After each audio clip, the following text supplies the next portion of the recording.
नमस्कार दोस्तों, आज के इस वीडियो में हम लोग जानने वाले हैं semester 6 history DCA paper third का जो है महत्वपूर्ण प्रश्न जो एग्जाम में पूछे जाने के बहुत अधिक चांस है। तो चलिए बिना देर किए आज के इस वीडियो को स्टार्ट करते हैं। इससे पहले हमने जो है कोर पेपर 13 और 14 का सारा प्रश्न करवा दिया है। आपने अगर अभी तक नहीं देखा है तो डिस्क्रिप्शन में टेलीग्राम का लिंक दिया हुआ है, वहाँ पर जाके आप देख सकते हो, या तो आप जो है प्लेलिस्ट में जाके यूट्यूब में देख सकते हो। आज हम लोग देखने वाले हैं डीसी पेपर थर्ड का प्रश्न संख्या फर्स्ट। आधुनिक शिक्षा के उत्थान पर एक निबंध लिखें कि भारत में आधुनिक शिक्षा का उत्थान किस प्रकार से हुआ, इसके बारे में आपको एक निबंध लिखना है। सबसे पहले हम लोग इंट्रोडक्शन देते हैं।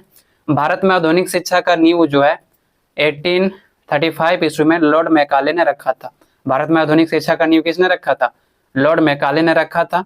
इस समय भारत का जो गवर्नर जनरल था वो कौन था? विलियम बेंटिक था, जिन्होंने भारत की शिक्षा व्यवस्था में सुधार करने का प्रयास किया। इसी कारण से जो है इन्होंने एक समिति गठित की और इसका अध्यक्ष जो है लॉर्ड मैकाले को चुना गया। समिति को क्यों गठित की गई थी? तो समिति को इसलिए गठित की गई थी ताकि यह विचार विमर्श किया जा सके कि भारत में शिक्षा का आखिर माध्यम क्या होगा। अंग्रेजी में शिक्षा दी जाएगी, हिंदी में दी जाएगी, तेलुगु में दी जाएगी या क्षेत्रीय भाषा में दी जाएगी। तो ये जो है विचार विमर्श करना था। बहुत विचार विमर्श करने के बाद जो है जो लॉर्ड मैकाले था उसने अंग्रेजी को शिक्षा का माध्यम चुना कि भारत में अंग्रेजी शिक्षा का माध्यम होगा, और इसके पीछे जो है इन्होंने कई लाभ को भी बताया। इस प्रकार से 1853 ईस्वी में मैकाले ने अपना स्मरण पत्र किसको दिया? गवर्नर जनरल उस समय जो था लॉर्ड विलियम बेंटिक, उसको पेश किया कि यहाँ पर हमें स्वीकृति मिल गई है अंग्रेजी में शिक्षा को लागू करने की, जिसे विलियम बेंटिक ने स्वीकार करते हुए भारत में जो है अंग्रेजी शिक्षा अधिनियम 1835 को पारित कर दिया। और इस अधिनियम के तहत भारत में शिक्षा का जो माध्यम चुना गया वह अंग्रेजी को चुना गया, जिसके आधार पर भारत में आधुनिक शिक्षा की नींव रखी गई। उसके बाद आपको हेडिंग बनाना है आधुनिक शिक्षा के उत्थान। आधुनिक शिक्षा का उत्थान जो है एक ही बार में नहीं हो गया, समय समय पर बहुत अधिक सुधार किया गया, जिसके बाद आधुनिक शिक्षा का उत्थान हुआ। सबसे पहला हम लोगों को जो हेडिंग बनाना है वो है आधुनिक शिक्षा के प्रसार या भारतीय शिक्षा का मैग्ना कार्टा। भारतीय शिक्षा का मैग्ना कार्टा का मतलब होता है भारतवासियों को भी जो है शिक्षा के क्षेत्रों में अधिकार दिया गया। मैग्ना कार्टा जो है अधिकार पत्र को कहा जाता है। आधुनिक शिक्षा के प्रसार का जो दूसरा महत्वपूर्ण चरण माना जाता है वो लॉर्ड डलहौजी के शासनकाल के समय माना जाता है, जब 1853 ईस्वी में इन्होंने एक समिति गठित की ताकि भारत के शिक्षा का जो विकास हुआ है उसकी जो है जांच की जा सके। जो 1835 में अंग्रेजी शिक्षा अधिनियम पारित किया गया था। 1835 में जो शिक्षा अधिनियम पारित किया गया था जिसमें शिक्षा का माध्यम अंग्रेजी को चुना गया, उसको जांच करने के लिए ही 1853 ईस्वी में एक समिति गठित की गई ताकि शिक्षा के विकास की जांच की जा सके। यह कमेटी बोर्ड ऑफ कंट्रोल के अध्यक्ष चार्ल्स वुड की अध्यक्षता में गठित की गई थी, जिसे जो है भारतीय शिक्षा का मैग्ना कार्टा कहा जाता है। यह कमेटी का जो अध्यक्ष था वह चार्ल्स वुड था, और इस कमेटी को जो है भारतीय शिक्षा का मैग्ना कार्टा कहा जाता है क्योंकि यहाँ पर भारतीयों को शिक्षा के क्षेत्रों में कुछ अधिकार को दिया था। इस कमेटी ने शिक्षा के विकास के लिए जो है अनेक प्रकार के सुझाव दिए, जो इस प्रकार से इन्होंने पहली बात कही कि भारत के शिक्षा का प्रसार की जिम्मेदारी किसको होगी? तो भारत सरकार की होगी। इस सरकार जो है शिक्षा पर ध्यान दे, कला पर ध्यान दे, दर्शन, विज्ञान और साहित्य का प्रचार प्रसार करे। वो जो शिक्षा का जो इन्होंने माध्यम रखा था वो अंग्रेजी को ही रखा था, लेकिन कहा कि देशी भाषाओं को जो है प्रोत्साहन दिया जाएगा। तीसरी बात कही थी कि स्त्रियों की शिक्षा को प्रोत्साहित किया जाएगा, यानी स्त्रियों को भी शिक्षा का अवसर दिया जाएगा। चौथी बात कही थी कि इसके द्वारा यह निर्धारित किया गया कि सरकारी संस्थाओं में दी जाने वाली शिक्षा जो है धर्मनिरपेक्ष होगी। इन्होंने यह भी कहा था कि जो सरकारी संस्थाओं में शिक्षा दी जाएगी वह धर्मनिरपेक्ष होगा, क्योंकि दोस्तों हकीकत की बात यह है कि जब भारत स्वतंत्र नहीं हुआ था उस समय बहुत अधिक छुआछूत का मामला चलता था। यहाँ पर जो है जो निचले जाति जिनको माना जाता था वह जो है एक ही कुआं से पानी नहीं पी सकता था। इसीलिए यहाँ पर कहा गया कि जितने भी सरकारी संस्था होगा वह धर्मनिरपेक्ष होगा, वहाँ धर्मों के बीच कोई भेदभाव नहीं होगा। पांचवी बात कही थी कि भारत के सभी राज्यों में शिक्षा विभाग की स्थापना की जाएगी। इस अधिनियम के परिणाम स्वरूप भारत में 3 विश्वविद्यालय खोली गई। पहला था मुंबई, फिर कोलकाता और मद्रास। तो इस प्रकार से 3 विश्वविद्यालय को खोला गया। दूसरा आपको हेडिंग बनाना है हंटर कमीशन, जो 1882-83 में लाया गया था। 1880 में लॉर्ड रिपन को भारत का गवर्नर जनरल नियुक्त किया गया या चुना गया। उसने भारतीय शिक्षा के विषय में जानने के लिए 1882 में एक कमीशन गठित की, जिसका नाम क्या था, तो भारतीय शिक्षा आयोग था। चूंकि हंटर जो था इनकी अध्यक्षता कर रहा था, इसीलिए इस आयोग का क्या नाम पड़ गया, हंटर कमीशन इसका नाम पड़ गया। इसका उद्देश्य क्या था, इसका उद्देश्य था कि 1853 में जो शिक्षा व्यवस्था में सुधार किया गया था उसकी जांच पड़ताल करना था कि आखिर शिक्षा के क्षेत्रों में विकास कितना हुआ है।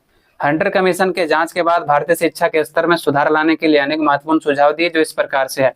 पहला इन्होंने सुझाव दिया था, इस कमीशन के तहत इस बात पर जोर दी गई कि राज्य जो है प्राथमिक शिक्षा के विकास पर कार्य करे और यह शिक्षा जो है क्षेत्रीय भाषा या मातृभाषा पर आधारित हो। इन्होंने कहा कि राज्य प्राथमिक शिक्षा यानी कि जो है प्राइमरी शिक्षा देने की बात कही और कहा गया कि यह जो शिक्षा दी जाएगी वो क्षेत्रीय भाषा में होगी। पहली बार जो है क्षेत्रीय भाषा या मातृभाषा में शिक्षा देने की बात कही गई थी, जो बहुत बड़ी बात थी।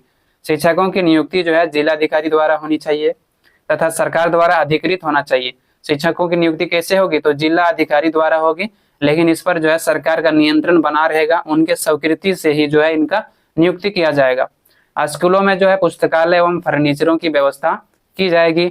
इसमें चौथी बात कही थी कि शिक्षकों के प्रशिक्षण के लिए विद्यालयों की स्थापना होनी चाहिए, यानी कि जो शिक्षक इस विद्यालय में स्टूडेंट्स को पढ़ाएंगे उसके लिए भी जो है एक विद्यालय होगा जहां पर जो है उनको प्रशिक्षित किया जाएगा कि कैसे पढ़ाना चाहिए स्टूडेंट को। पांचवी बात कही गई थी कि महिलाओं के शिक्षा के क्षेत्रों में बढ़ावा दिया जाएगा, यानी महिलाओं के शिक्षा पर भी इन्होंने प्रोत्साहन देने की बात कही, बढ़ावा देने की बात कही। छठी बात कही गई थी कि आदिवासी जनजाति तथा पिछड़ी जातियों के शिक्षा का प्रबंध कराना जो है सरकार की जिम्मेदारी होगी। सरकार जो है इन लोगों के शिक्षा के क्षेत्रों में प्रबंध कराए, उनको व्यवस्था दे ताकि ये लोग शिक्षित हो सके।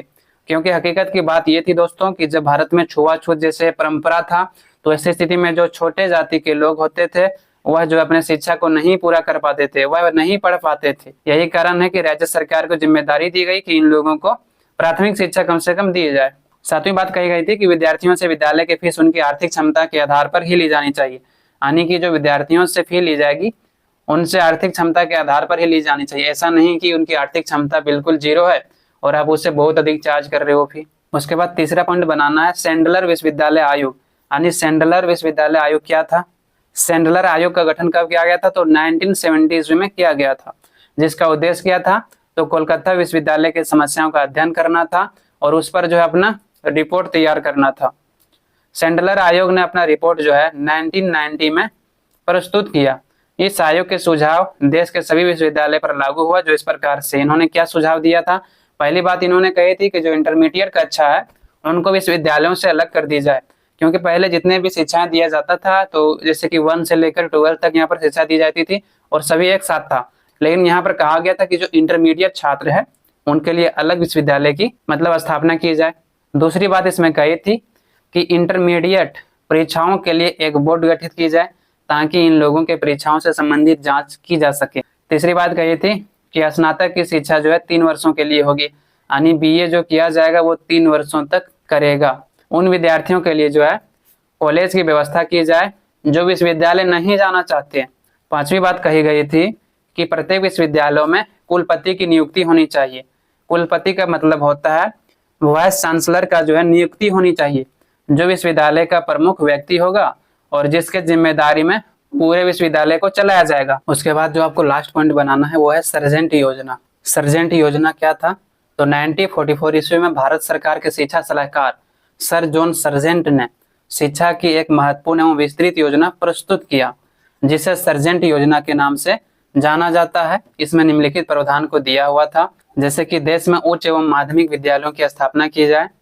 देश में जो है माध्यमिक एवं उच्च विद्यालयों की स्थापना करने की बात कही गई।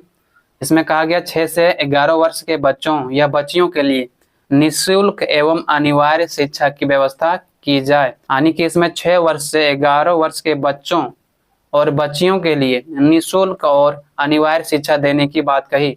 तीसरी बात कही गई थी कि 11 से 17 वर्ष की उम्र तक के 6 वर्षों की शिक्षा की व्यवस्था हो, यानी 11 से 17 वर्ष की उम्र तक के 6 वर्षों की शिक्षा देनी चाहिए छात्रों को। इस कमीशन ने यह तय किया कि शिक्षा के क्षेत्रों में पुनर्निर्माण का कार्य जो है 40 वर्षों के बाद होगी, यानी कि जो अगर कुछ बदलाव करना होगा शिक्षा के क्षेत्रों में वह 40 वर्षों के बाद पुनः किया जाएगा। परंतु जो भारत देश था वो 1947 में एक स्वतंत्र राष्ट्र बना, जिसके कारण शिक्षा पुनर्निर्माण की अवधि को जो है 40 वर्षों से घटाकर कितना कर दिया गया, 16 वर्ष कर दिया गया। क्योंकि भारत को आजादी मिलने के बाद जो है नई शिक्षा व्यवस्था को लागू किया गया। यही कारण है कि 40 वर्षों से घटाकर जो है 16 वर्ष कर दिया गया शिक्षा के क्षेत्रों में पुनर्निर्माण करने के लिए, नए गाइडलाइंस को लागू करने के लिए। और जब भारत आजाद हो गया तो भारत ने जो है अपना नई शिक्षा व्यवस्था को लागू किया था। इस प्रकार से यहाँ पर समाप्त होता है। आई होप आप सभी को समझ में आया होगा। साथियों, आपको अगर कंप्लीट पीडीएफ नोट्स लेना है तो डिस्क्रिप्शन में जो है पीडीएफ नोट्स का लिंक दिया हुआ है, आप वहां पर जाके आसानी से ले सकते हो। आज के लिए इतना ही। आप लोगों से बहुत जल्द मिलते हैं नेक्स्ट वीडियो में। धन्यवाद।